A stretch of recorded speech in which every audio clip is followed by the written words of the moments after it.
Welcome back to our channel. In this tutorial, we will guide you through the process of viewing saved items in your newsfeed on Facebook using your PC. By following these simple steps, you can easily access and manage your saved items. Let's get started. Step 1. Open Facebook.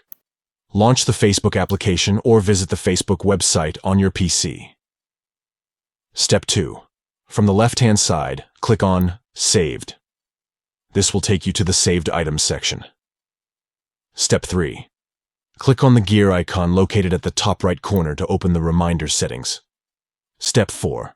Toggle on the switch next to Saved Items in your newsfeed. This will enable the display of your saved items in your newsfeed. That's it. By following these steps, you can easily view your saved items in your newsfeed on Facebook using your PC. This feature allows you to quickly access and engage with the content that you have saved for later.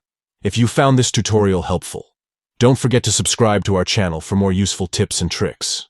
Enjoy a more personalized and organized Facebook experience using your PC.